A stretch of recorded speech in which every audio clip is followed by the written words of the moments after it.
All right, so today I thought again I'll be speaking about a couple of emerging topics in this area of research, and I thought that I would begin with something called book history, the history of the book.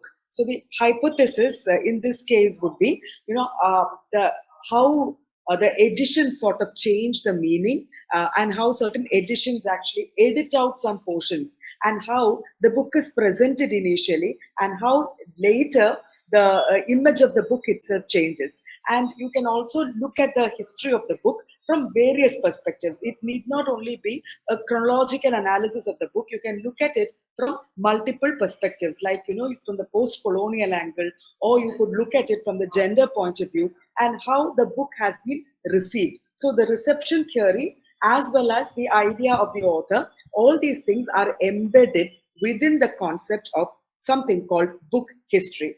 So I'll just explain the basic idea of book history, and then I'll go on to give you a couple of examples. So yeah, the history of a book is a way of thinking about how people have given material form, to knowledge. When you think about knowledge, or when you think about stories, they are not tangible. They cannot be touched. What I mean to say is that they can be defined in any way we want, because it is not concrete. It is not concretized in any possible way. Therefore, it is possible to interpret it in multiple ways. And that is why when we come into the area of oral narratives, there are so many versions of the same narrative. So what happens is that from orality or the oral culture, it sort of moves into the print culture, initially the manuscript culture, and then finally the print culture, and then of course the cyber culture. And the material form of orality, or the material form of knowledge, is pushed into the form of a book, or concretized in the form of a book. And this makes them accessible across barriers created by time and space. But these forms vary, and that is the basic crux of looking at the history of the book. It is difficult to find, it is said, two old books that are exactly alike. So something is happening here. If you look at the ancient books that the first type of books that were in print at that point of time, the two versions will be completely different depending upon the editor. You know that with Shakespearean text, because Shakespeare never wrote it down, it was the quarter folio editions, and multiple variations in these editions. The new media, what we are dealing with right now, again, there is a sort of fleeting nature to the book. So these are things that are repeating itself. In the initial stages, if you had this sort of culture where books lost their original form and changed into something else, and the same idea was actually one book would about two books about the same thing written by the same author would be quite different.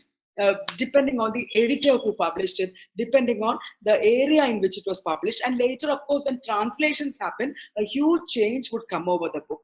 And so it was thought that even though the book is material in structure, there is a problem with it because it is changing. Now we have gotten used to it, because with the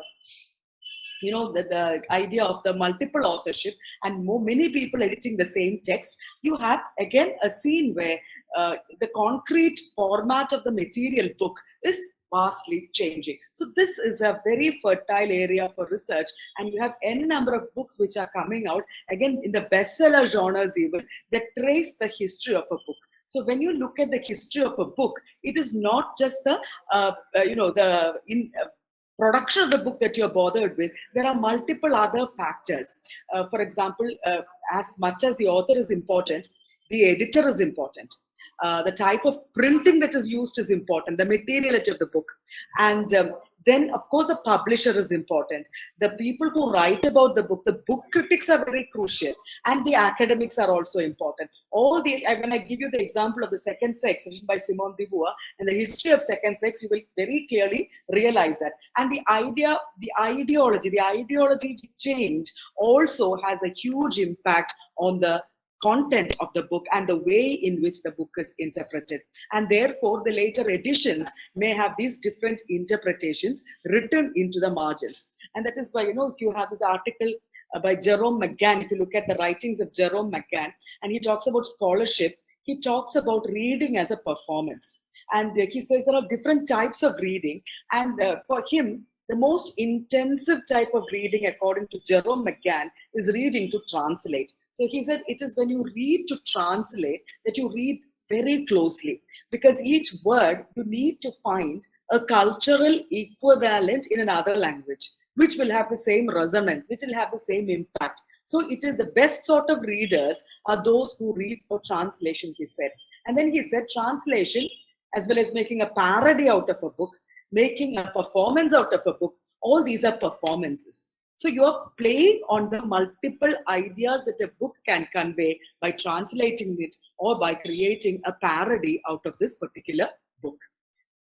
So coming back to the notion of book history, the history of the book, like I said, and the new media is also the same. And the variations among copies and editions and among conventions and practices are the result of human agency. So at any point of time, you will have the human being. And when I say the human being, I just don't mean the individual. I talk about the entire structure with particular focus on the power structure.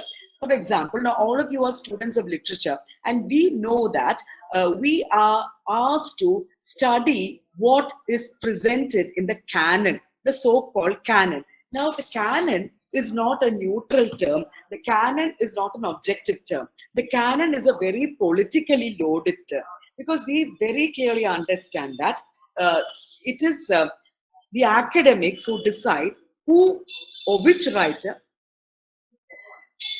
Yeah, okay, thank you.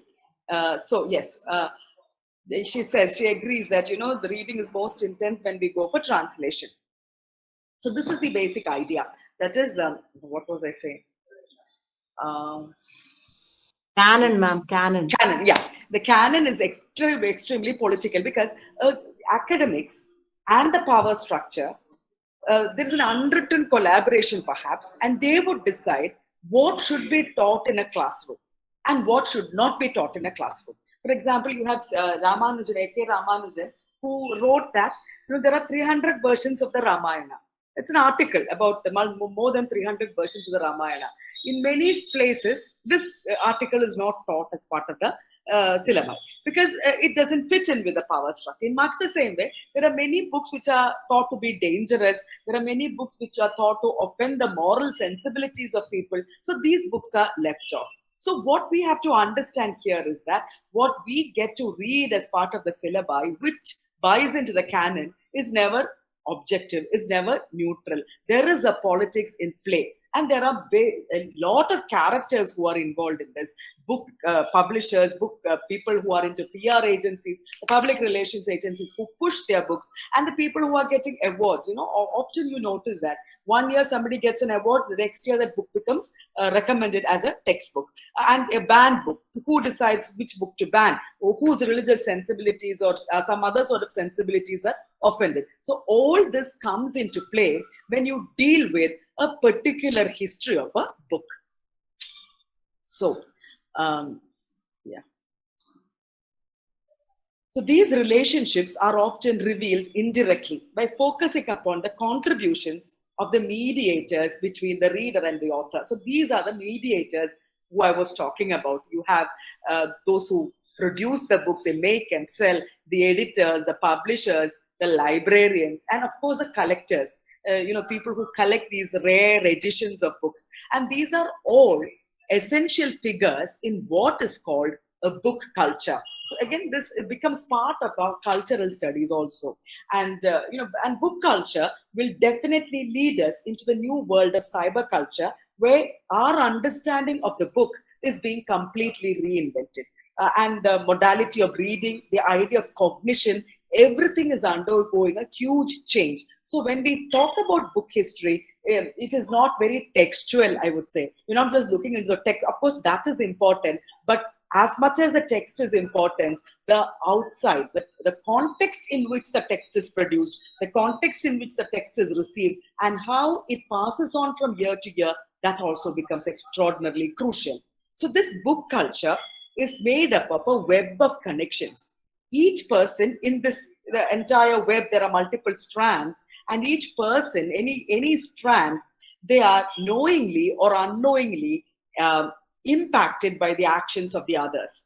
You have commerce, you have the power of the state, what is considered to be art, who decides what art is, what high art is, what low art is, what is entertainment, religion, the idea of religion and what is considered offensive by religion, what is supposed to be accepted in a religious context, instruction, and thinking about old books. And it gives us access to the traces of the past. So it is another way of looking at history, particularly if you look at women's writing, if you look at Dalit writing, particularly in India, these are two very, very ideological, activist-oriented writings. You will get an idea of how women were portrayed in the past, of how marginalized castes were portrayed in the past, and how later they got their own sense of agency. And we understand that books embody concrete evidences of the practices of our own time. So just like movies, we often do a study of movies to see how, the world was at that point of time, the ideas of the moral values that were in vogue at that point of time, and how it changes. In much the same way, there is something implicit in a book, and that gives us the idea of the practices of our time. So, and again, you begin with manuscript practices. There were scrolls before that, the codex volumes, which are the manuscripts. And then at the same point of time, you had the scrolls and the codex, which coexisted. And when you think about all these terms, we understand how we respond to digital text on the computer also, and how many words like scroll down. When you use a computer, you use the term scroll down. So this is, again, this was, when you look at the etymology, it was a type of writing on a parchment, which was called a scroll. And this evolves in multiple ways. And then you had writings on animal skin, clay tablets, and again, tablets. Look at the word tablets. And these surfaces continue to serve as the base to carry text across limits of space and time. And the history of the book extends to many different kinds of marks on a material base. But again, there is, when you think about the book and when you look at the dictionary reference to the book and all that, you will find that all the references to the book and the dictionary references to the book and all that are very, very Eurocentric in nature. So, yeah. Coming back, the book historian, not every book is a work, whether of literature or of some non-literary genre. What does it mean? Some of those pages which are glued together or sewn together contain writing that doesn't fall within the purposeful sounding parameters of the term, while other works appear on pages which are neither glued nor sewn and which may be bound or bundled together, rolled or gathered up. So these are different ways in which books existed. And what we call a book, when we try to narrow down the definition, it might exclude a huge number of works which ought to have been called a book. So the book is a material object, and from the literary and historical perspectives, you sometimes tend to overlook the materiality of the book. For example, when you try to do research and you take up a book for reading and to do research on this book, how many of us would notice the cover page? And how many of us would bother to look at the different editions of the cover page? I do not know whether many of us would actually bother. There was this book which was prescribed in the MG University, written by Azhar Nafizi, and the title of the book was Reading Lolita in Tehran. I do not know how many of you would have seen or read this book, but there is this critic called Hamid Dabashi, who lives in America and who constantly wages an intellectual warfare against America. Yeah, somebody has heard. And if you look at that title page, the cover page of the book, it shows two girls reading Lolita, and the place is Tehran. So Hamid Dabashi has done an intensive research on the type of the cover chosen for the book, and he's also written extensively about it. And this sort of looking at the other features of the text rather than the writing itself is called paratextuality. And paratext actually buy into the written text also. Paratextual features are very crucial in our understanding of the text. So the period, The design elements are called the paratext, and this was a very useful concept introduced by the literary theorist Gerard Gennet. So the paratextual elements would include binding, design, and so forth, supplied by editors and publishers. And this can, I will give you a concrete example when we come to Simone de Beauvoir's The Second Sex. And this can affect the impact that the book has on the reader. So if you're, for example, you're looking at a new book, a book you haven't seen, definitely the cover design is going to influence you. And when books are reprinted, reissued, edited, or pirated, they also contain the evidence of their remaking, and they point to the agents of revision. So I'm giving you these ideas so that in order to write a research article, perhaps you could look at paratextual elements. Perhaps you could look at how a book has evolved, a book that you perhaps read in your childhood. How has that changed in the recent edition? And why has it changed? So what are the socio-cultural contexts that have changed, which has resulted in the latest edition of the book coming out with so many changes? So it is a combination of two things, textuality and materiality. And this is unique among human-made artifacts that gives the book its power to convey a sense of its past. So McKinsey showed how a playwright's typographic disposition of his plays crucially affected the way in which his readers understood. So we realize that the book is a cultural transaction, a relationship of communication exchange, and it operates within a particular culture, a particular political economy. The concept of the book as a transaction includes a nexus between one reader and another, as well as the interplay between the reader and writer implied in every act of reading. And the shift in technology will also be reflected in the context of the book itself. So another element is the cultural transaction, is the agency of the librarians and other collectors, including the power of institutions such as libraries and archives to shape a tradition or define a heritage. This will become very simple if you move from books and you look at paintings instead. You have people who collect art, and it is said that the art collector will decide whether a painter becomes fashionable or not, whether a particular painting becomes a masterpiece. It is more or like trading in the share market. In much the same way, people buy and sell paintings, and they put a particular value for the painting in the market, which definitely plays into the value of the painter. And that is why, sometimes a painter who was neglected when he was alive becomes a huge hit after he dies. It is a play of the market. In much the same way, librarians, the people who archive the books, and the academics and the book critics have a huge role to play in certain books having a long afterlife and certain books dying a sudden death.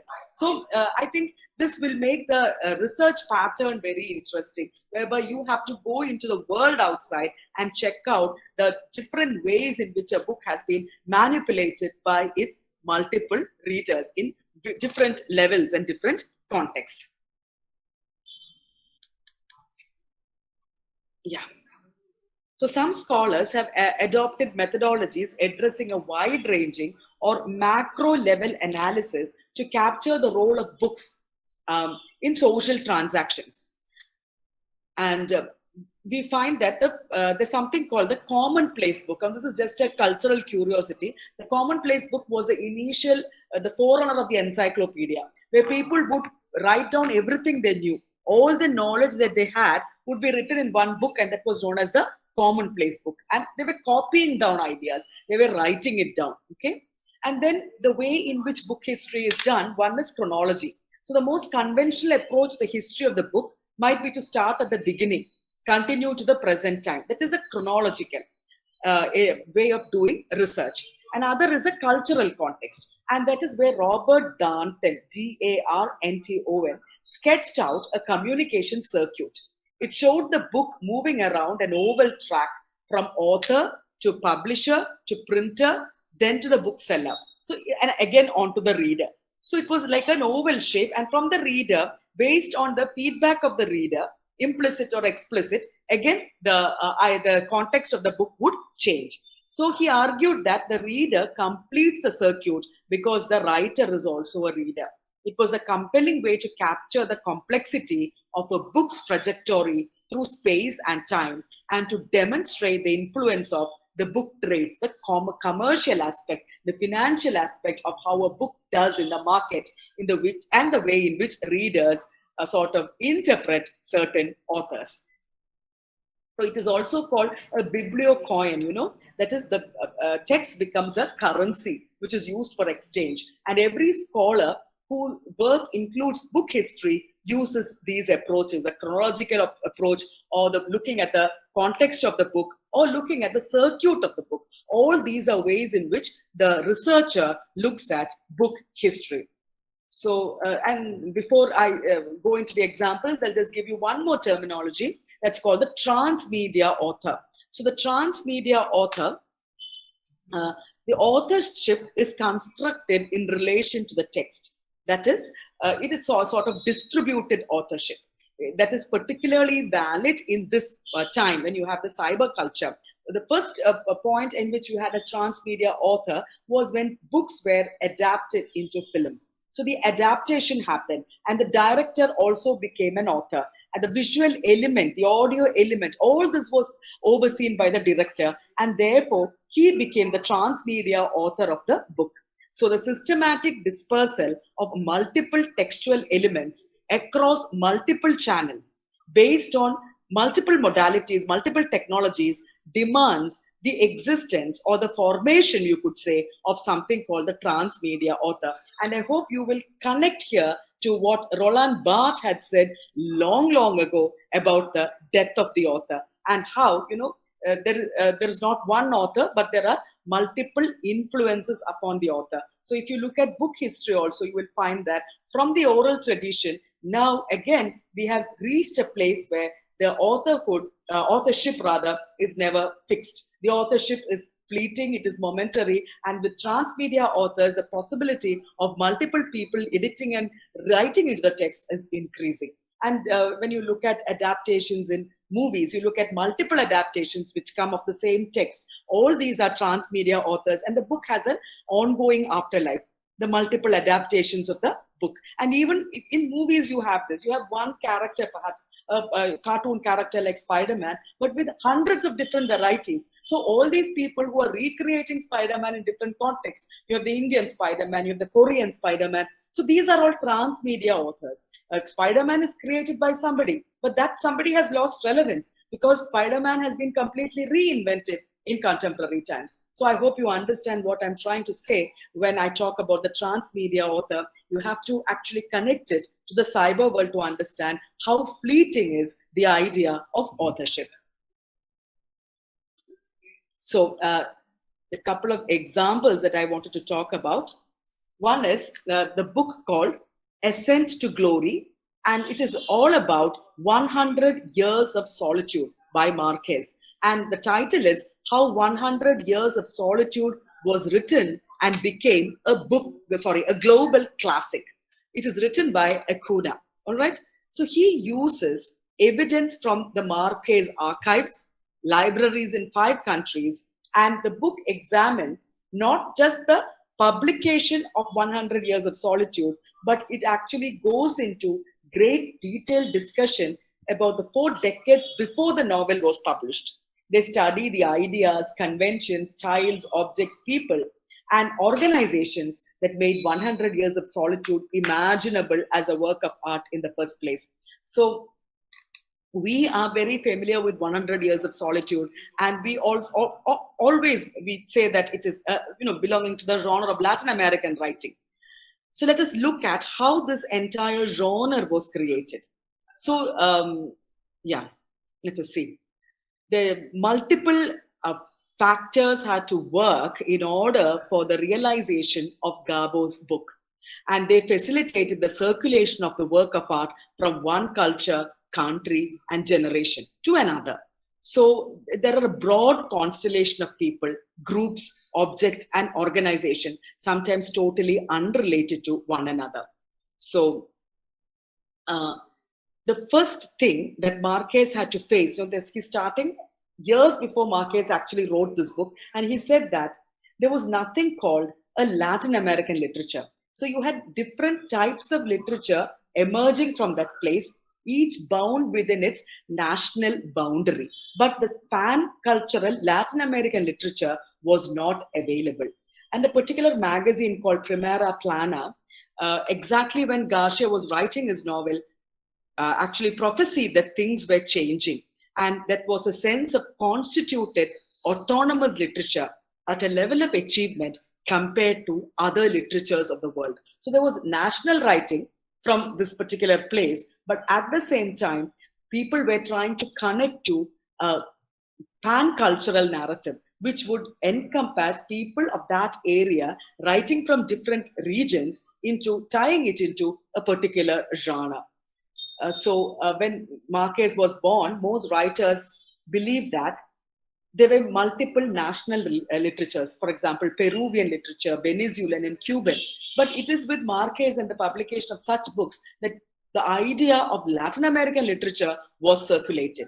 So by the 1960s, we find that the entire scenario had changed. So the national literature remained there, but they sort of tied into something called Latin American literature.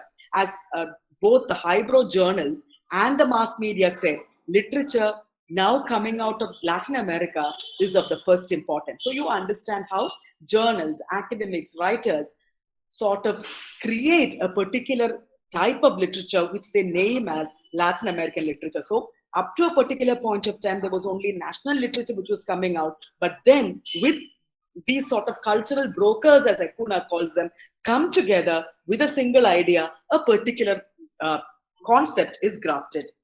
So geographic labels that designate people, territory, and continents, we find, are not neutral terms, but they are deeply political ones.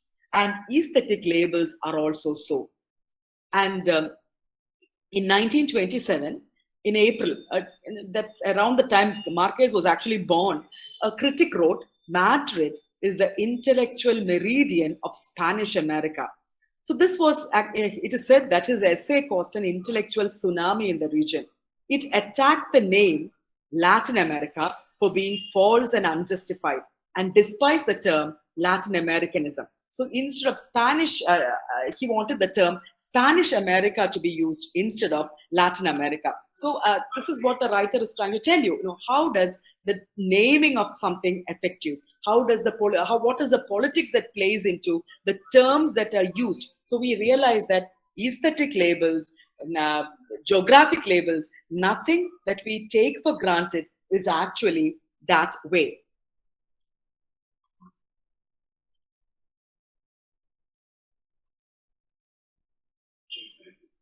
Yes.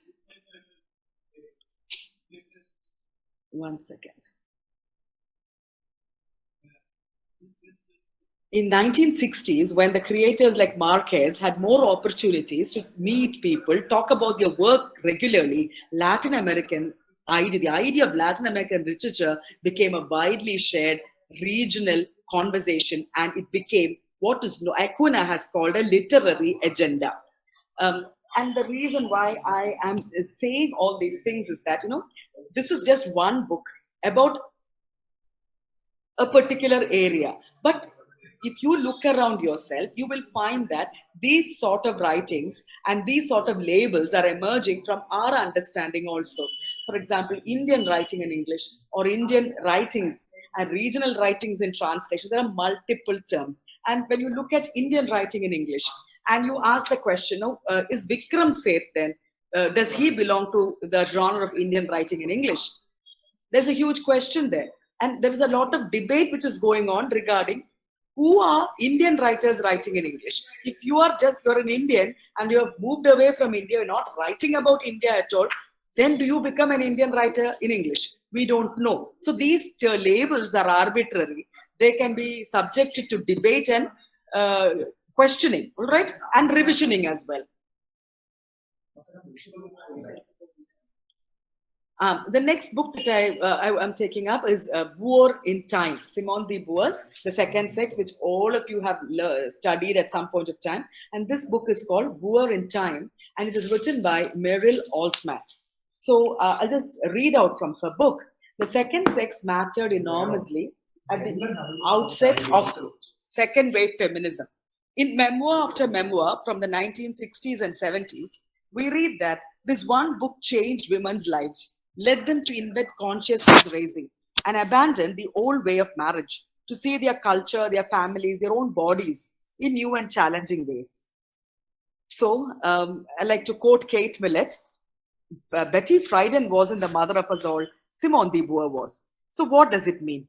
It is just referring to the huge impact that Simone de Beauvoir's Second Sex had on the readers, particularly on this ideology called feminism, and how Beauvoir's work impacted women not just in France, but the translation had a huge life in multiple countries, valid for a long period of time, and giving rise to different levels of activism. So Merrill Altman is actually, it looks as if it's a, a reading list actually. If you look at the contents page of Beauvoir in Time, it's like a reading list. You have multiple writers who have influenced Beauvoir, and the different writers that Beauvoir has influenced, and it even deals with how Beauvoir was how the impact Beauvoir created in countries as distant from France as China.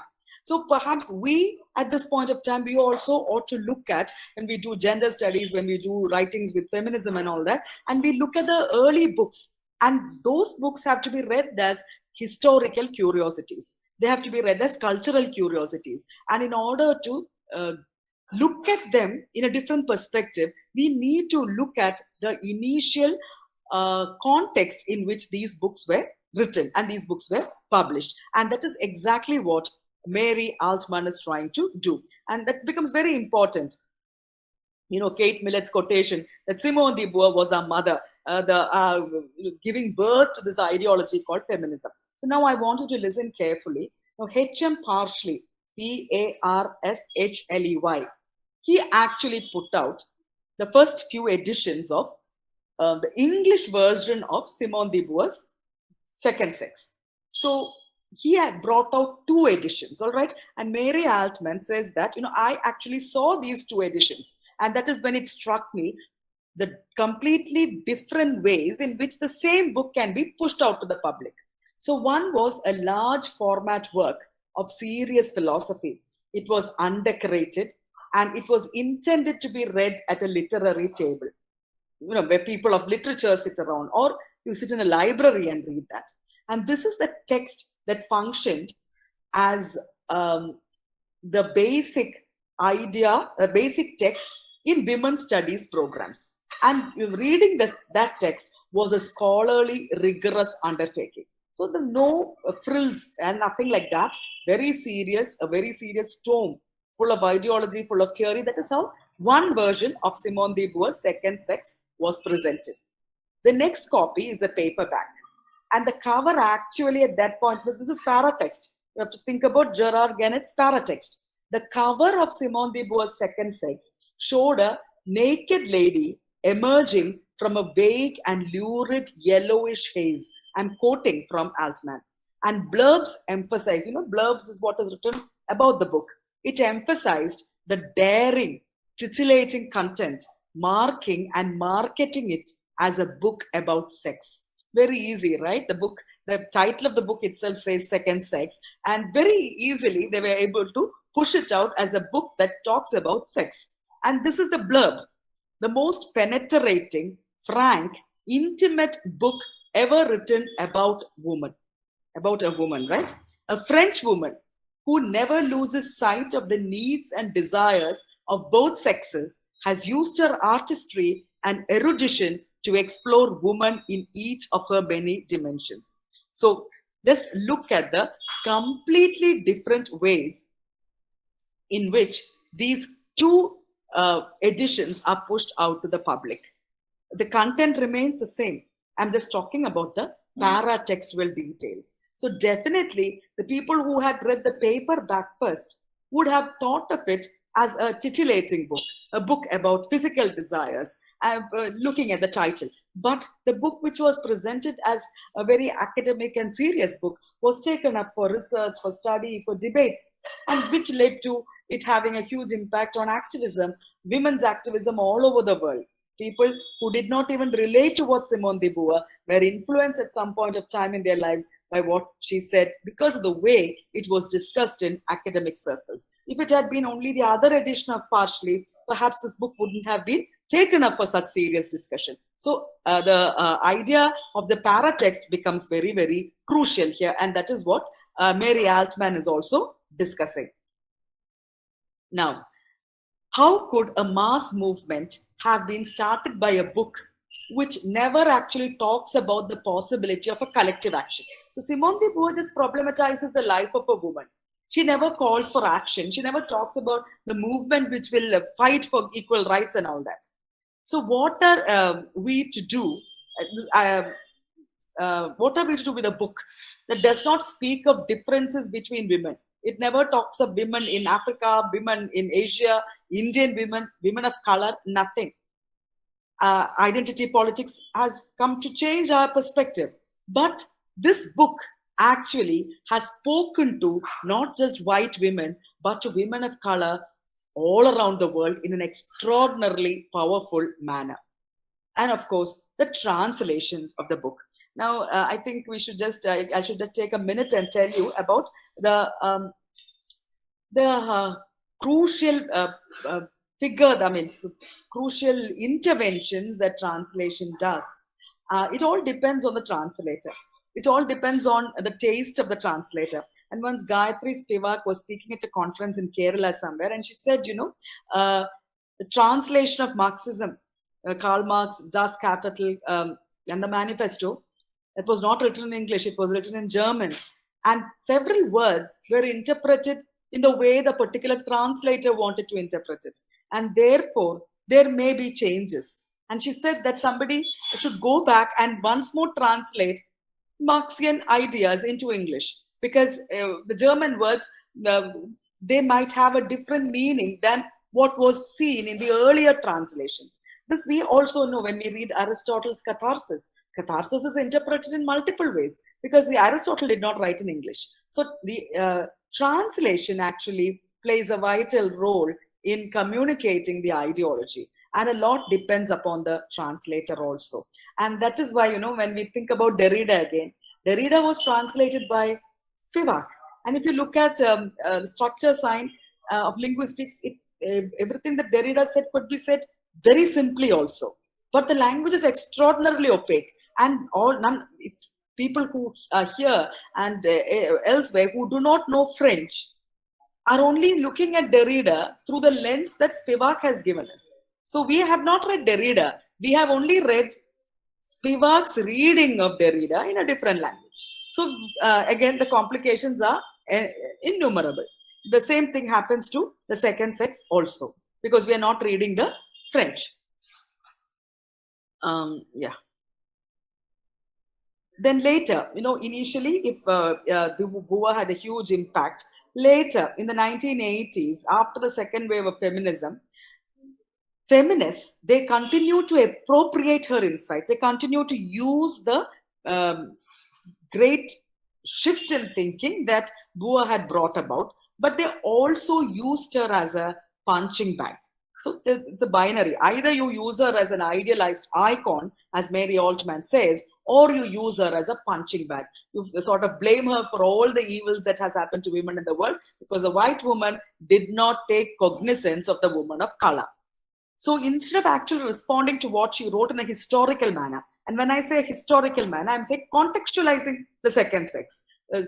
Beauvoir's culture, Beauvoir's cultural context, Beauvoir's political context, how she looked at the world and what she found and what she wrote. How later, the 1980s feminists sort of thought of her as the evil mother, perhaps, not talking about us at all, trying to subsume our experience under the umbrella term of feminism.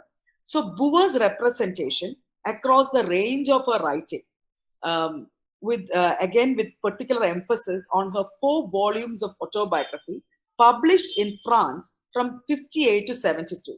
That actually gives you some sort of insight into why Beauvoir wrote The Second Sex and why The Second Sex is as it is. All right, it gives you what shaped Beauvoir's worldview.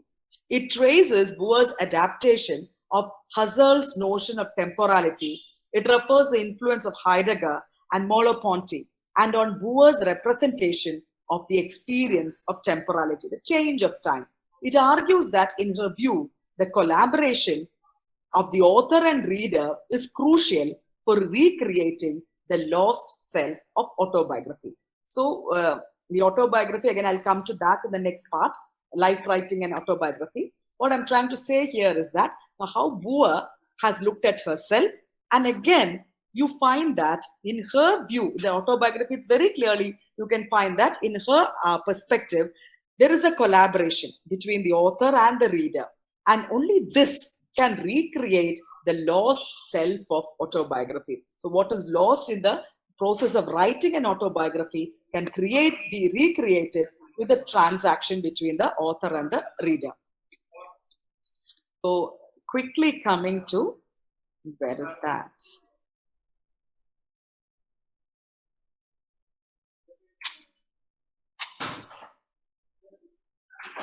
Life narrative. So here, I hope I have made the transition clear. Now I'm going into the idea of the life narrative. So this is what I have to say about book history. Let's complete that. And because it was just tying up with autobiography, I thought I'll jump on into life narratives as well. So this is what I wanted to talk about in the case of book history. That when you look at the cultural context of the book, look at the canon, look at how the book is presented to you, all these things will matter. And I'll just give you one more example. Now, this is a book written in Kerala, but it's also been translated, so I'm sure that you will understand what I'm trying to say.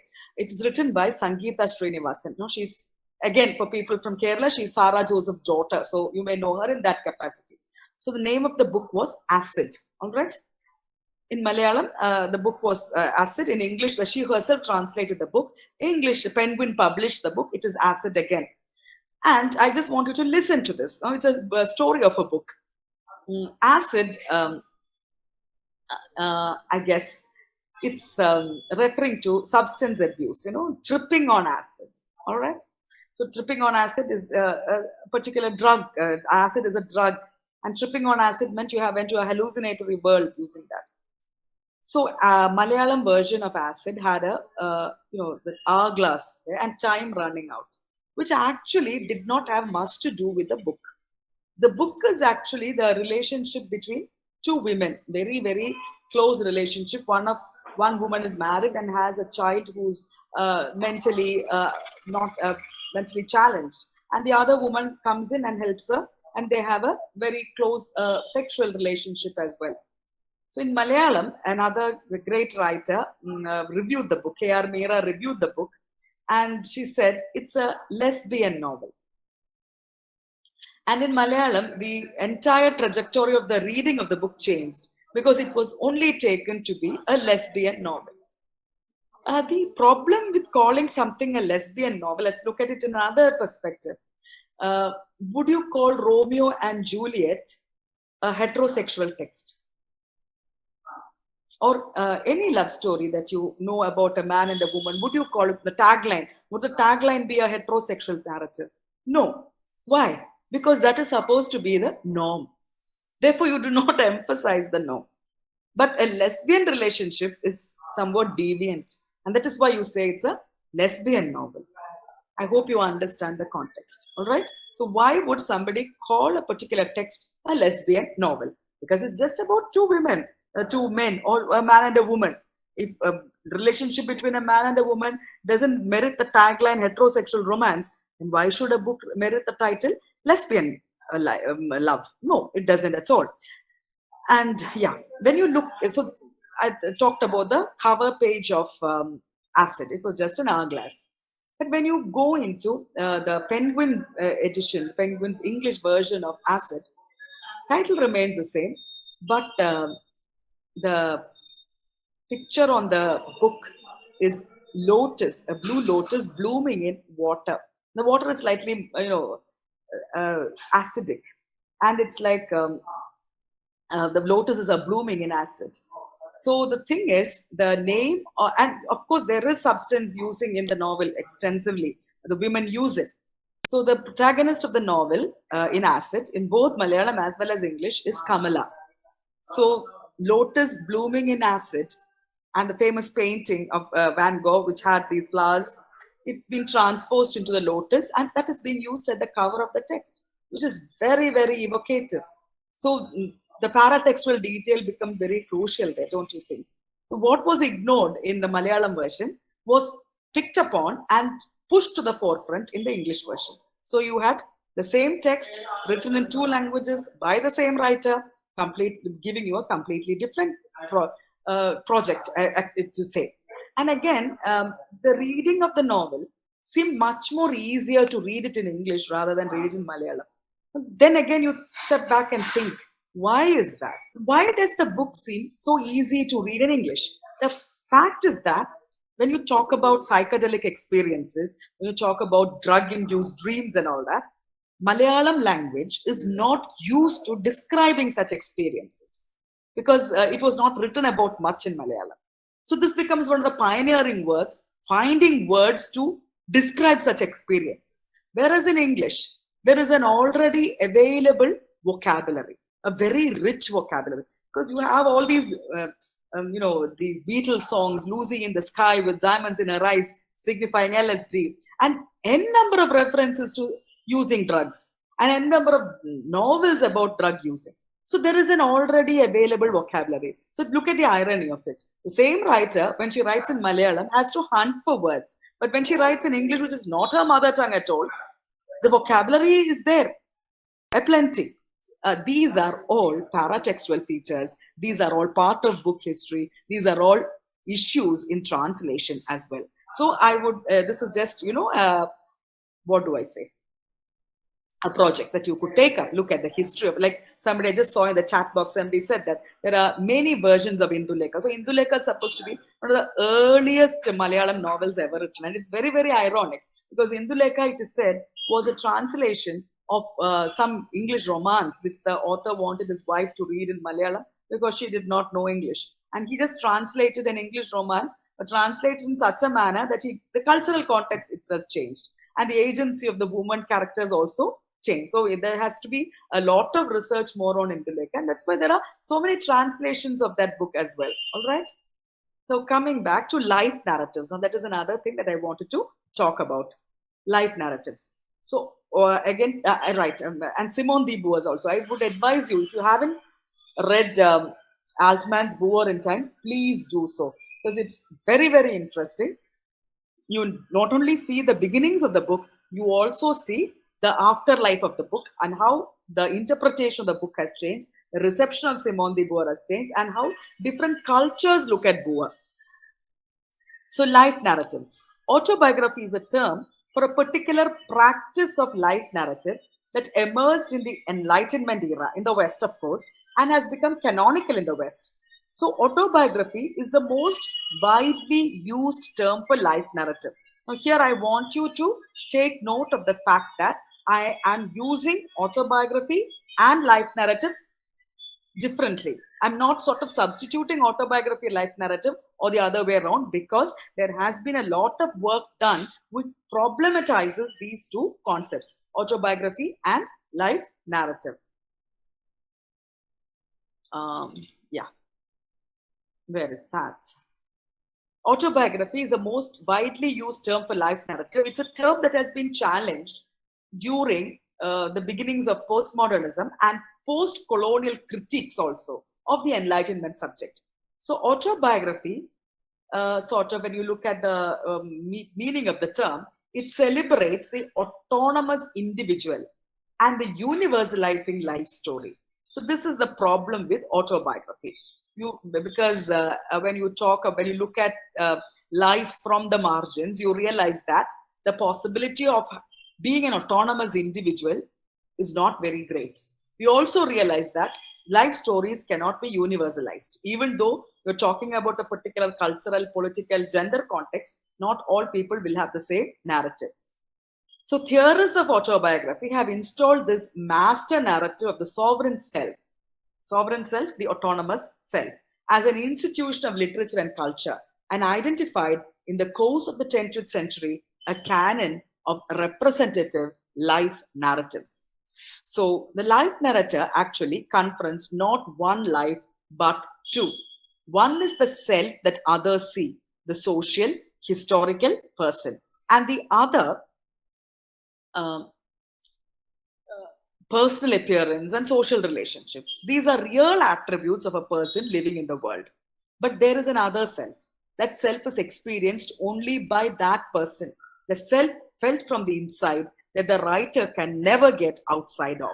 There are two writers whom I'm familiar with. There may be multiple others.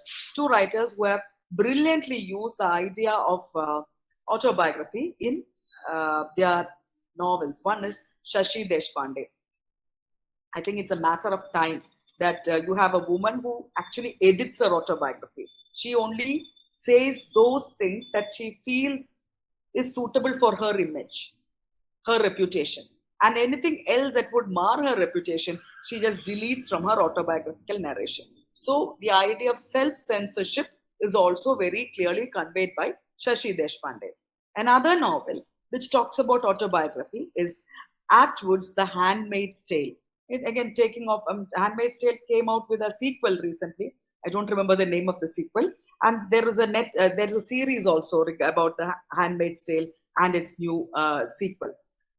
So Handmaid's Tale actually, it's like Chaucer's The Wife of Bath's Tale, The Prioress Tale. In the same sense, she uses the idea of um, the Handmaid's Tale.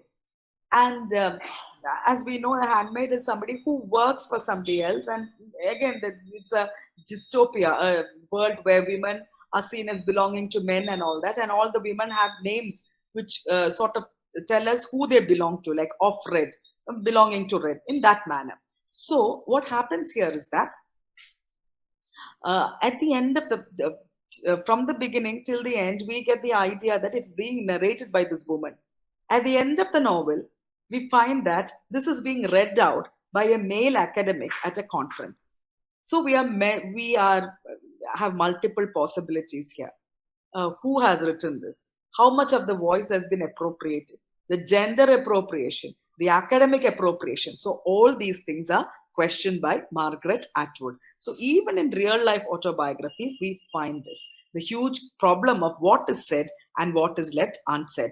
And after all, an autobiography is my version of the truth, what I see of the world. And it may not be factual, it may be an emotional truth that we are narrating.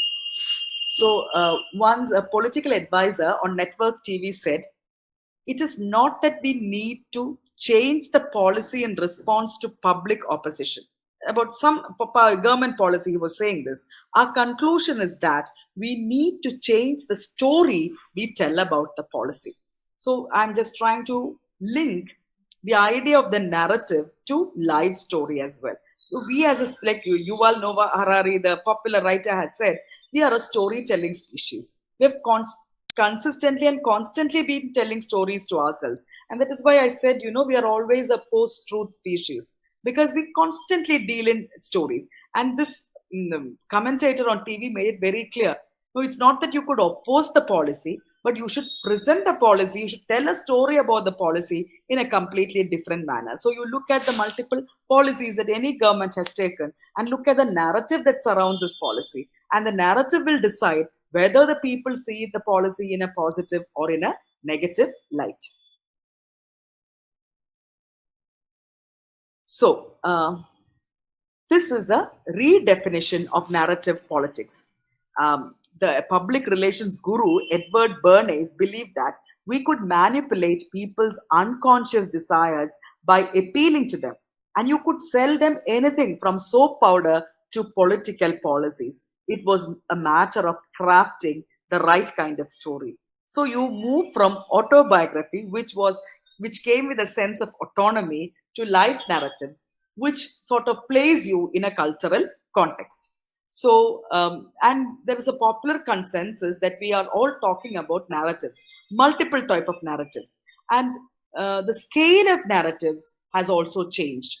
We are not looking for grand narratives; we are looking for micro narratives, like I said earlier, and life narratives are part of these minor narratives and small scale narratives. So no longer are we looking at the world from a macro level, we are looking at history, we're looking at sociology from a micro level. And that is where life narratives become very important. I hope you realize the difference between calling the story of somebody's life autobiography and life narrative. This matter of agency. It is a matter of autonomy. And if one was Western centric, life narratives are mostly borrowing ideas from or tools from post structuralism as well as post colonialism. So, where is that? A growing number of postmodern, post-colonial theorists say that or the term autobiography is inadequate to describe the extensive historical range and the diverse genres and practices of life narratives and narrators around the globe, not just in the West, but around the globe. And therefore, this canonization, which happens in autobiography, is being challenged. And yeah, Hywell Williams. So these are, I'll give you the PPT, of course. So these are people who have spoken about these sort of narratives. So Williams, in the chronological history of the world, argues that the link between human history and progress in grand narratives grew in the 19th century. And the progress narratives that emerged at this time were very naive. It was founded on the fact that the material advance given by sudden and greater ease of travel and improvement. So this is the where the European Enlightenment spoke about how much we have progressed, the West has progressed, and how the West has taken it upon itself to civilize the rest of the world. So this entire Enlightened project, at that point of time, in the mid 19th century, there was also the growth of the autobiography. You're buying into the notion of the nation as well, right? So if the nation has aggrandized itself, the human beings are also sort of thinking themselves as autonomous individuals. So you have Freudian psychology, Marxist class consciousness, and nationalist autonomy, fascism. They've all tried to supply narratives that shaped an entire civilization. Christianity, for example, or psychology, Marxism, all these are ideas that try to shape an individual. And when it comes to practical politics, many of these narratives involve repression and even death. For example, you know what happened to Soviet Union. We know what happens in China. So one of the most revolutionary ideas sometimes gets translated into something completely different. So the history of the 20th century dissolves the connection between scientific progress and a better moral order. There is a clear disjunct here. We do not become better people just because science has progressed. So technological advance in the initial years, if it was seen to be a sign of progress and development in the human life also, or the human inner life and the human moral values, that was not so by the mid of the 20th century, because people realized that technological advance could be turned to the right opposite way. For example, the Second World War, we realized that mass slaughter was helped by scientists. The bombs that were dropped were not made by politicians or by writers, they were made by scientists. So technological scientific advancements, instead of bringing in better moral order, actually gave vent to huge mass slaughter, genocide, and ethnic cleansing. Material progress seem to mingle actually with moral regression. And when I talk about morality here, I'm not talking about the religious codes of behavior.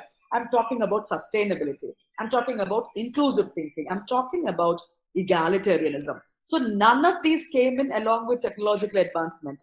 I hope you understand. So if the mid 19th century actually equated technological progress with moral progress, 20th century very clearly demonstrated that material progress is coexisting with moral regression. Again, morality is inclusive thinking in this case. So, the personal life story, you're moving again from the grand narratives like the religion, like Marxism and all that. We're moving away from that. And the life story becomes an individualizing device if it is divorced from context. So, you're placing it within the context. If you just remove this from the context, it just talks about the uniqueness of the individual. And in doing so, it obscures or ignores collective circumstances and historical movements. So life stories are only constructed in specific historical circumstance, and cultural conditions of these have to be brought into our methodological grasp. So the individual life story is scripted. So instead of saying the individual life story is constructed, we could say that it is being scripted. The social scripts people employ in telling their life story are derived from a small number of acceptable archetypes available in the wider society. The life story script, far from being autonomous, is dependent on wider social scripts. I hope you understand how the differentiation is marked between autobiography and life narratives.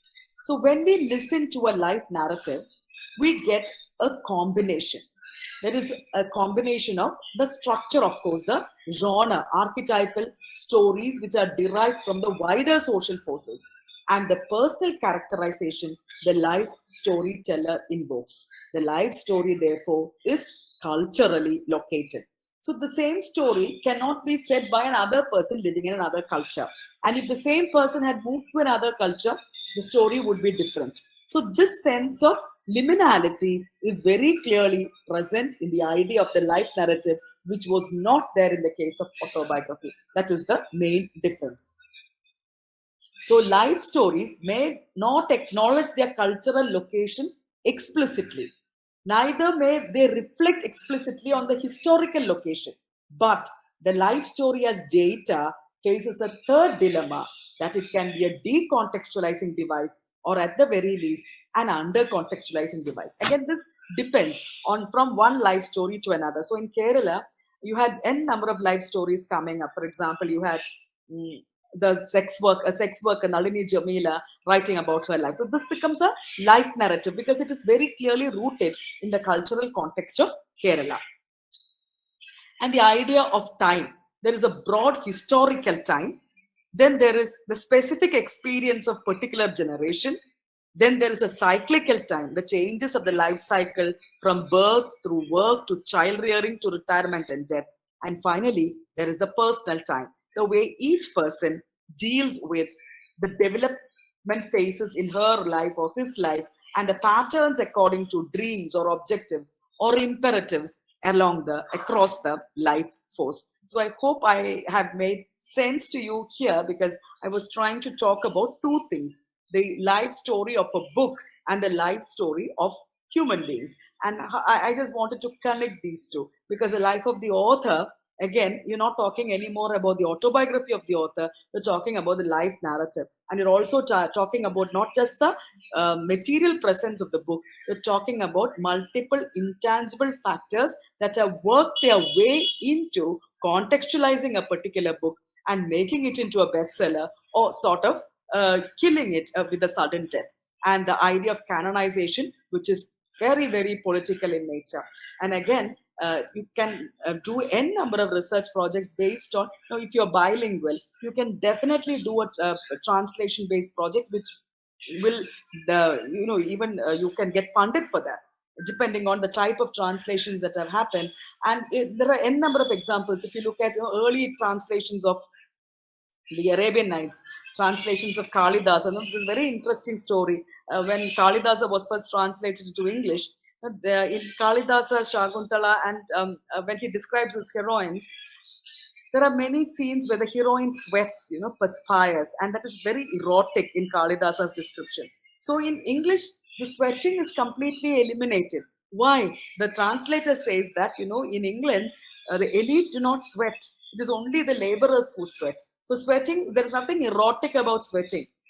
So what Kalidasa's cultural context was completely lost there. Now this is not just something that happened in the past. Like I told you about this book Acid, how the same writer who has written these two books, in the case of O.V. Vijayan also this is happening. So look at the works in your regional writing and look at the translations that have emerged, and you can, a very, very advantageous study could be done about how translations have intervened in conveying the earlier meaning. I wouldn't say the original meaning, I would say the earlier meaning of the work. Now, just another one segment I would like to talk about is I was Yeah, it was a request for this. Therefore, quickly, I'll be looking at trauma as well. I know this is not related in book history and life history together. And then, there's another, I don't know if it's new or it was always tied up with psychoanalytic study, the concept of trauma. And I'll be looking at trauma in a slightly different manner. The concept of trauma, in its widest, most popular understanding, has permeated contemporary ways of seeing and thinking about the world. And in 2020, a book on trauma written by Lucy Bond says that it is used as the catchword of our time. So we constantly talk about the idea of trauma affecting individual lives. And again, this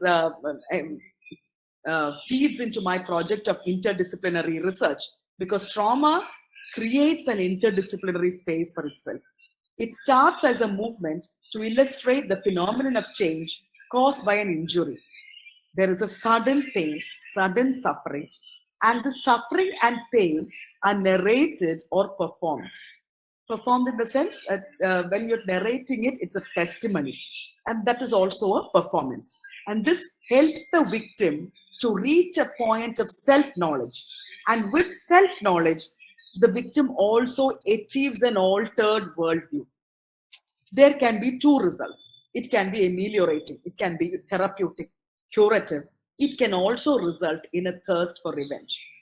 If you look at history, you can very clearly understand this. So why does it become interdisciplinary? Because trauma is closely related to physical or mental wounding.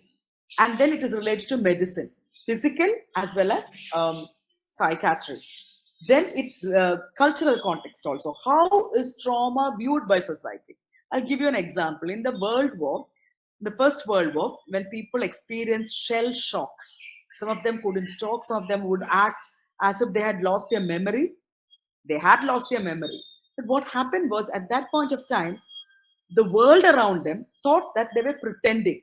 They did not want to fight the war. They were afraid of being wounded, and therefore they were pretending not to be affected by the war, and they were not ill actually. It is after the Second World War, during the Second World War, that these patients became validated, because psychiatry stepped in and said that, look, they have a problem. It is not that they are pretending to be ill. They are ill and they require treatment. So that is why your idea about mental health has also brought into perspective the concept of trauma and testimony. So that is why it is said that trauma has a dual genealogy, two types of origin. It has emerged as a medical, psychological, psychiatric concept, and it is now a universally recognized diagnostic category. It has also emerged as a category of social discourse that has a strongly moral significance. The first concerns of the history of medicine, and the other the history of moral values and sensibilities. Like I told you, just think about the example of the World War, where in the First World War, because it was not known, people imagined that these soldiers who had returned were understood as pretending, not really having shell shock, but pretending. The second time, it was actually accepted. And these genealogies are interlinked. The moral and social transformation had changed the cultural space of possibility, so that the medical community was able to formulate and accept the new diagnostic category. The new medical category, in turn, reinforced the social recognition of trauma. Despite the heavy emphasis on individual experience given by these symptoms, Caruth expands the view, Kathy Caruth, without whose name you cannot actually talk about trauma. The view of trauma from a pathological symptom to a symptom of history. So trauma thus becomes the entanglement of truth, history, and survival. One which, even though at an individual level may alter or destroy, the relationship between self and world could potentially forge a link between cultures when shared. So, like I said, the World War. In the 20th century, Freud and other psychoanalysts found themselves faced with the experience of soldiers returning from the trenches of the First World War. So, I've already explained this. So, one of the critics with the most radical approach to this issue is Steph Krapps. CRAPS, who writes on trauma theory in crisis. And she calls for the urgent need to redefine trauma in its relation to non Western oppressed subjects. So he revises the founding texts of trauma, mainly Kathy Caruth. So we've been going along with Kathy Caruth, and you have Steph Krapp, who from 2010 onwards has started publishing, and he speaks about the idea the trauma presented by Kathy Caruth and argues that her claim that trauma is able to bridge cultures fails because this conception of trauma does not include non-Western subjects. It relies on definitions and therapies that are exclusively Western and sees modernist aesthetic of fragmentation aporia as the most appropriate form to narrate and share trauma. So I hope you note this down, the modernist aesthetic of fragmentation and aporia. So why are these two terminologies so important? The idea of both fragmentation and aporia, because narratives often have gaps in them, and narratives are never linear. There is no linear trajectory, there is no coherence in the narrative, and therefore it is impossible to sort of talk about the testimony of trauma as closed, as coherent. And this is clearly demonstrated. I had already spoken about her earlier, uh, Svetlana Alexievich, who goes out into the people and collects multiple narratives. And we understand that there is never a closed narrative. There is never a closed testimony, because these testimonies are filled with double binds, filled with gaps and silences. And because it is largely dependent on memory. And we have to link the idea of trauma to that of memory and that of testimony. Testimony is a narrative based on recollection. So memory studies and testimonial narratives are crucial to our understanding of trauma. Yeah. So coming to the non-West and the inclusion of a post-colonial perspective in trauma. And we have to then look at the different types of traumatic experiences that were narrated in our specific culture. And therefore, the study must focus on representation.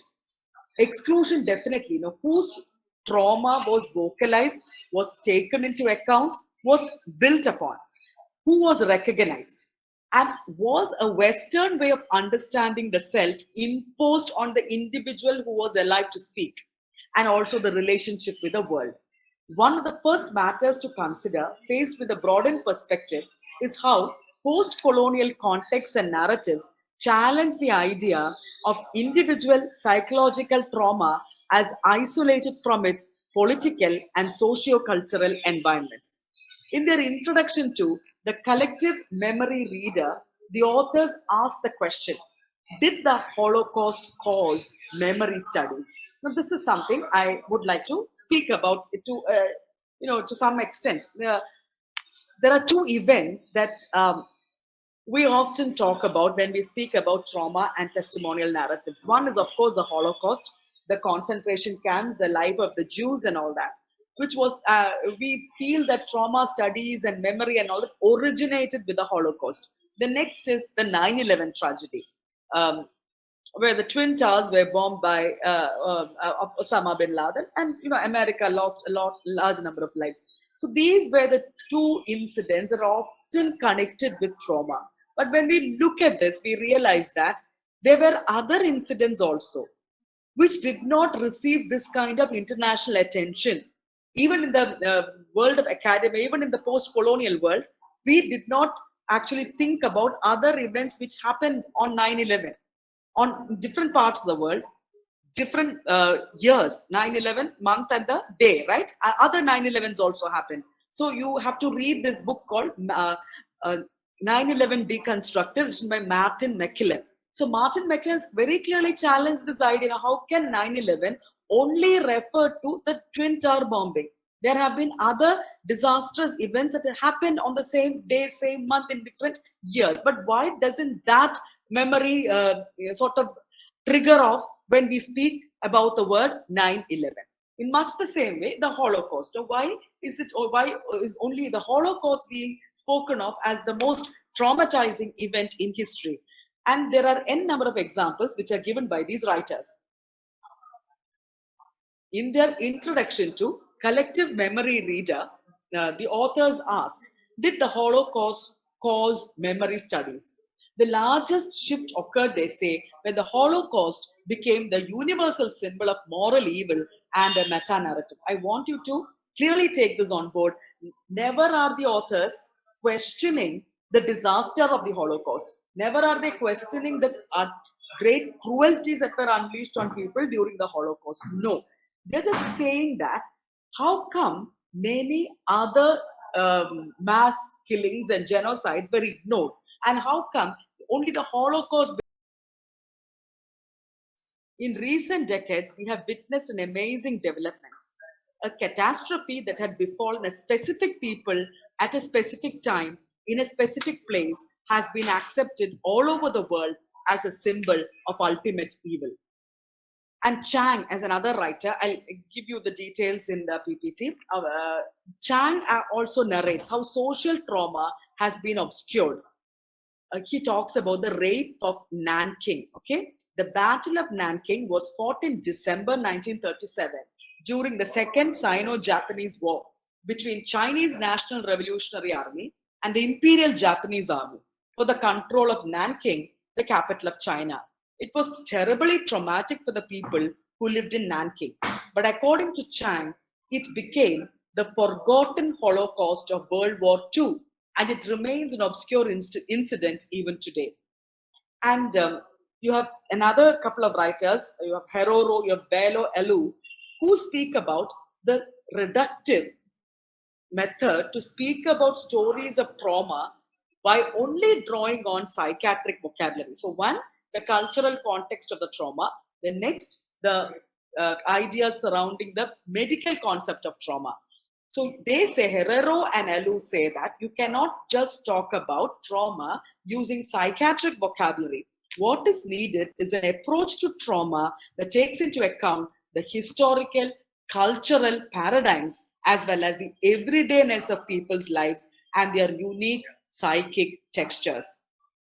So moving from trauma, we go on to the next most important aspect connected with trauma, which is memory. Because at the point when the trauma occurs, nobody talks about it. So you take a couple of months, sometimes years, sometimes a decade, and then talk about the trauma. So you are depending not just on the incident, but on the memory created by the incident. So literature has a major role to play in the study of memory. Cultural memory, according to scholars, is of a social nature. It relates the past and the present and the future. And how does it do so? It connects these three dimensions of time using socio-cultural as well as political structures. And cultural memory is both a process of remembering as well as forgetting. It has individual as well as cultural, collective dimensions. So let me stop here for a while and digress. When we're all approaching in Kerala the season of Onam. And Onam, I'm sure that all of you know, is celebrated as a national festival.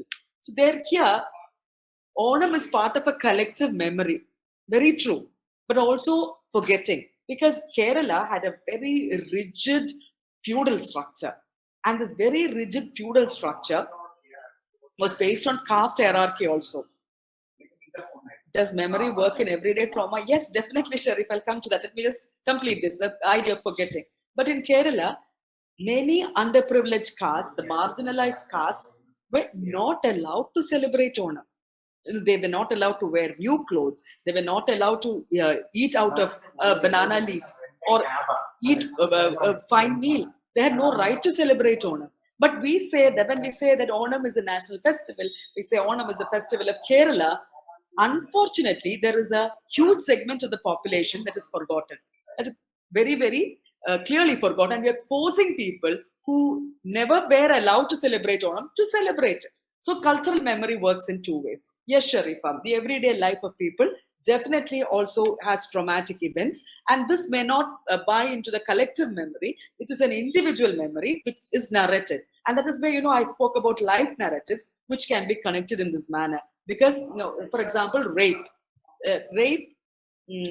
the act of violence is the same in all cultures, man on woman, or a man on a younger or a more fragile male body, whatever it is, physically stronger and weaker, that happens. But the way the rape is, what do I say, rape victim is perceived, the way the rapist is punished differs from culture to culture, differs from jurisprudence to jurisprudence, this religion to religion. And if religion ties in with the ruling power structure, definitely there is a change. So even with this, a very brutal physical crime of wounding, the structure with which this, what do I say, trauma is presented, definitely has a differentiation based on the cultural context. So I spoke about collective trauma, and Max Weber actually talks about the carrier groups, people who carry the set of agents who are engaged in the process of recreating the traumatic incident.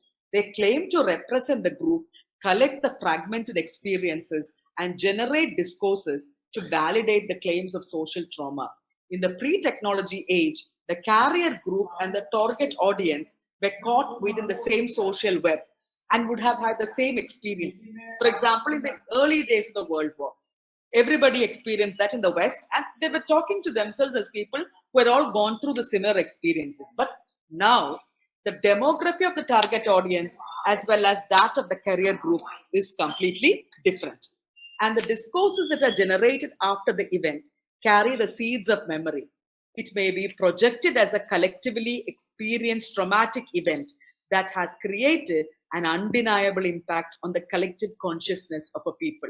The study of trauma must consider the narratives that are available in multiple forms. And some of these narratives we understand are, most of these narratives are politically motivated and project the victims and the perpetrators in a simplistic binary at times, not always. And national trauma. So I hope you have read Benedict Anderson's idea of nationalism. And trauma, just like the newspaper or the projection of an animal or a color as national, trauma also has a very, very strong role to play, a very huge role to play in binding together people of a nation. The traumatic event, it has been seen, can generate emotion to an extent when national boundaries are blurred. But at the same time, it can serve in strengthening the feeling of nationalism. So you have Arthur Neal in National Trauma and Collective Memory. He has defined national trauma as a response to events which cannot be easily dismissed, which will be played over and over again in individual consciousness. And this becomes ingrained in collective memory. This is seen in Anderson's notion of imagined communities as well. If Anderson used the idea of fiction as a binding force, it can be seen that the discourse of national histories are created around events that have injured the moral, social, cultural fabric of ethnic groups. There is an awakening towards perceived injustice and a cry for revenge. Like I said, on one hand, it can be ameliorative. On the other hand, there can be a thirst for revenge. When the nation state is perceived to be in a state of crisis, then, or when another possibility is when the idea of homogeneity, because homogeneity is crucially tied up to the concept of nationhood, it is questioned. Trauma provides a platform for collective identification. And the Indian freedom movement is a perfect example. You had so many states speaking different languages, but the narrative of freedom pushed forward by the leaders resulted in the experiencing of a wound, which had been festering till then, and there was a call for ameliorative action. So you have memory studies, which are very,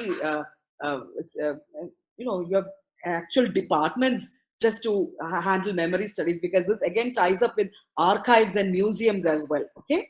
And photographs, paintings, recordings, all these are part of memory studies. And I would like to quote Susan Sontag here. So she says, photographs that everyone recognizes are now a constituent part of what society chooses to think about or declare that it has chosen to think about. If you go back to the Holocaust, you will realize that there are so many photographs of the Holocaust, so many movies made of the Holocaust. So there is a constant call for the memory to be alive, all right? Actually, in Congo, number of casualties were far more, it is said, how Belgium unleashed genocide in Congo. But this is hardly ever mentioned. The Leopoldian cruelty is hardly ever mentioned. But this is often spoken about, perhaps because Congo happens to be no, not white at all. Maybe that is the reason. So these ideas, the concepts that are captured in photographs, these ideas, um, in the long run, become part of their memory of a group of people. So there is no collective memory. What I'm trying to say is this, all these people may not have seen this. All these people may not have experienced this. But these photographs, these movies, all these descriptions are kept alive in their mind so that they buy into this idea of collective memory. And it is, strictly speaking, I quote Sontag, there is nothing as collective memory, part of the same family as collective guilt. But there is only one thing, she says, that is collective instruction, which is indoctrination. Keep the memory alive. Okay? It makes no sense to say that remembering is collective. Only individuals are able to remember. And that is why carrier groups have such a crucial role to play.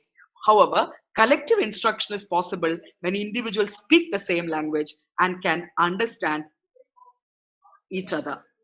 So, yeah. So, I'll just stop with a couple of more slides. Who is the subject who remembers? There are 7 P's. P. Professors, priests, preachers, PR specialists, press, poets, politicians. This is the definition given by Koselleck. And he says that there are as many memories as there are people. And each collectivity is convinced that there is only one, some a priori ideology or myth. So I hope you understand how the idea of the collective consciousness, the collective memory is being deconstructed. And we see that this memory of the individual is being projected through icons, through photographs, through videos as a collective memory. So Koselleck says that there are collective conditions which enable individual memory. All right. So collective conditions enable individuals to actually understand one another. So Benedict Anderson's discussion of Renan's thesis that national sorrows unite more than victories. It did not engage with the vocabulary of trauma and mourning. So in that case, the trauma was not seen as a wound or a mourning. Rather, it was seen as celebratory. This trauma served to unite so many people. So one distinct consequence of historical experience viewed through the prism of trauma is an intertwining of trauma and resentiment into a politics of regret. So look at the multiple ways in which trauma is problematized. 1, ameliorative action like the Indian freedom struggle. 2, victory, that is, you sort of celebrate the trauma. And thirdly, you move into the politics of regret. So Annette Weirwolke has observed the late 20th century became the era of the witness. And I think now, in this present 2020 and after that, this age, all of us have become witnesses, and not just witnesses who watch, witnesses who capture. Because if you look at certain events, you have 100 cameras focusing on the same event. So this great urge for archival memories is increasing. And that is another area which has to be taken into serious cognizance. So historians tend to be cautious of solely relying on first-hand witnesses, and they no longer seem to have privileged access to the past. So we're not talking about historians anymore, we're talking about witnesses who are collecting memories in the form of photographs, and is transforming our experience of time. Again, to quote J. Winter, a new form of collective remembrance. The witness, which is understood in 2 senses of the term. That is, the moral truth teller on one hand and a legal record on the other. So that is why, the mobile camera becomes such a handy device. You're constantly becoming a witness. And literature also becomes, a gray zone in which memories are captured. Certain types of memories are reinstated and sort of re-established. All these things are done through the medium of literature also. And that is why one among the 7 P's was a poet. The poet can be taken to mean any person who writes creatively. So I shall stop here now.